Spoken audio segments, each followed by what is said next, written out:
ছাত্র আন্দোলনের পক্ষে জুলাই অভ্যুত্থানের ঘোষণাপত্রের লিফলেট বিতরণ কর্মসূচিতে যারা সংযুক্ত আছেন তাদের উদ্দেশ্যে কেন্দ্রীয় কিছু বার্তা আমি এখন উপস্থাপন করতে চাই।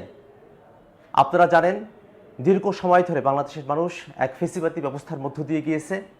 গত 13 আগস্ট জাতীয় শহীদ মিনারে ফেসিবাদী ব্যবস্থার বিলোপ এবং নতুন রাজনৈতিক বন্দোবস্তের ঘোষণার ভিতর দিয়ে এক দফা দাবি পেশ করা হয়েছিল। তার এই ধারাবাহিকতায় বাংলাদেশের মানুষ গত 5ই আগস্ট শেখ হাসিনার সরকারকে বাংলাদেশ থেকে উৎখাত করে এবং বাংলাদেশে একটি সফল গণঅভ্যুত্থান সংগঠিত হয়। এই ঐতিহাসিক মুহূর্তকে রাষ্ট্রীয় স্বীকৃতির মধ্যে অন্তর্ভুক্ত করার দাবির জায়গা থেকে বৈষম্যবিরোধী ছাত্র আন্দোলন গত 31 আগস্ট জাতীয় শহীদ মিনারে ঘোষণাপত্র পাঠের সিদ্ধান্ত গ্রহণ করে। সরকারের তরফ থেকে তার আগের দিন রাতে ঘোষণাপত্রটি সকল দলের সাথে মিলে ঐক্যমতের ভিত্তিতে করার সিদ্ধান্ত আসে এবং সেই দিনের মতো ঘোষণাপত্র পাঠের সিদ্ধান্ত স্থগিত করে বৈষম্যবিরোধী ছাত্র আন্দোলন। কিন্তু আগামী 15 জানুয়ারির মধ্যে এই ঘোষণাপত্র সরকারের তরফ থেকে দেওয়া হবে এমন একটি দাবি ছিল আমাদের পক্ষ থেকে। সেই ধারাবাহিকতায় সারা দেশে জুলাই অভ্যুত্থানের ঘোষণাপত্র বিষয়ক লিফলেট বিতরণ কার্যক্রম পরিচালিত হচ্ছে। সারা দেশে বৈষম্যবিরোধী ছাত্র আন্দোলন এবং জাতীয় নাগরিক কমিটির আপনারা যারা এই লিফলেট বিতরণ কর্মসূচিতে যুক্ত আছেন তাদের উদ্দেশ্যে আমরা কিছু দিক নির্দেশনা প্রদান করতে চাই।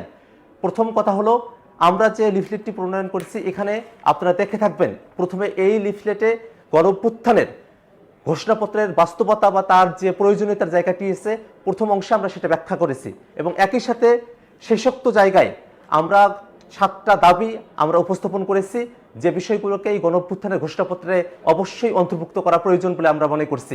শুধুমাত্র এতটুকুই নয়, গোটা বাংলাদেশের মানুষ তারা কেন জুলাইয়ের অভ্যুত্থানে রাজপথে এসেছেন, শহীদ পরিবারের সদস্যদের থেকে জানবার চেষ্টা করবেন শহীদেরা কেন এই আন্দোলনে এসে শহীদ হয়েছেন, আহতরা এখনো জীবিত আছেন, তাদের চাওয়া পাওয়ার জায়গাগুলো কি, এই আন্দোলনের লাখে লাখে কোটিতে কোটিতে মানুষ অংশ নিয়েছেন, তারা আসলে কোন চাওয়ার ভিত্তিতে এই আন্দোলনের অংশ নিয়েছিলেন, প্রত্যেকটা কথা আমাদেরকে শুনতে হবে। আমরা গ্রামে গঞ্জে হাটে বাজারে শহরে বন্দরে প্রত্যেকটা জায়গায় যারা সংযুক্ত আছেন তাদের কথাগুলো আমরা শুনতে চাই, সেই কথাগুলোকে আমরা সরকারের কাছে পৌঁছাতে চাই যাতে করে সেই কথাগুলো ঘোষণাপত্রে উল্লেখ থাকে।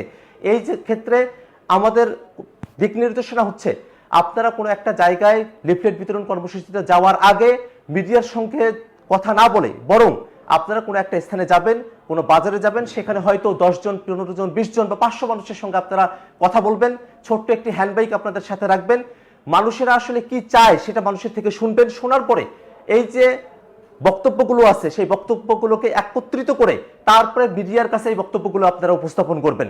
তাতে করে সারা দেশের মানুষের চাওয়াগুলোকে আমরা একত্রিত করবার একটা সুযোগ পাবো। এমত অবস্থায় আপনারা জেনে থাকবেন যে আমাদের যে 7টি দাবিকে আমরা এখানে ইনক্লুড করেছি, ইনক্লুড করার জন্য আহ্বান জানিয়েছি। এর ব্যাপারে অনেকের মধ্যে অনেক ধরনের কনফিউশন আছে। আমি সেই 7টি দাবির ব্যাপারে একটু সংক্ষেপে আপনাদেরকে বলতে চাই।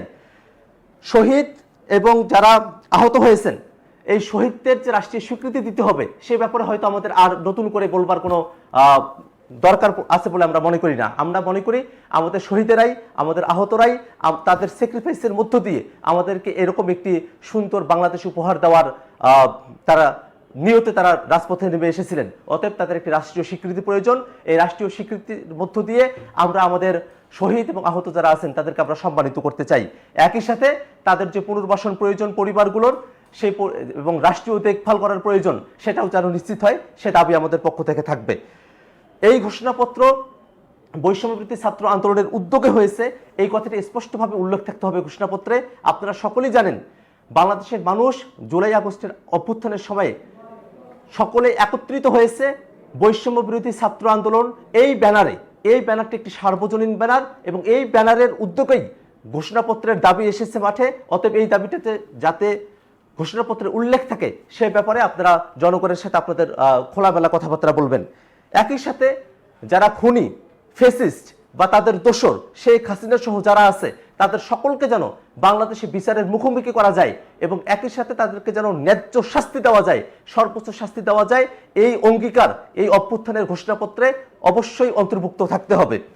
আমরা দীর্ঘ সময় ধরে বাংলাদেশের স্বাধীনতার সূর্য যখন ব্রিটিশদের হাতে লুপ্ত হয়ে যায়, যখন সেটাকে তারা হরণ করে নিয়ে যায়, তারপর থেকে আমাদের এখানে দীর্ঘ লড়াইয়ের ইতিহাস আছে, তিতুমিরের বাঁশের কলের ইতিহাস আছে, বাস্টার তার সূর্য সরের সংগ্রামের ইতিহাস। আমরা এই ইতিহাসগুলোকে একত্রিত করে ইতিহাসের সার নির্যাসকে এই গণঅভ্যুত্থানের ঘোষণাপত্রে আমরা উল্লেখ করার দাবি জানিয়েছি। তারই ধারাবাহিকতায় 1947 সালের পাকিস্তান আন্দোলন, 71 সালের মুক্তিযুদ্ধ এবং 2024 সালের ছাত্র জনতার যে গণ অভ্যুত্থান, সেই অভ্যুত্থানের স্বীকৃতি এবং ধারাবাহিকতার একটা বিবরণ ধারাবাহিকভাবে এই অভ্যুত্থানের ঘোষণাপত্রে যেন থাকে, সে দাবিতে আমরা জানিয়ে এসেছি।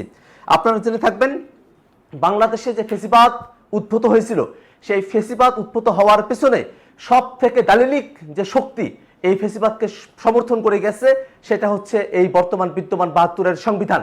আমরা এই ফেসিবাদী সংবিধানের বাইরে এসে নতুন একটি সংবিধানের দাবি জানিয়েছি। এই নতুন সংবিধান কারা প্রণয়ন করবে?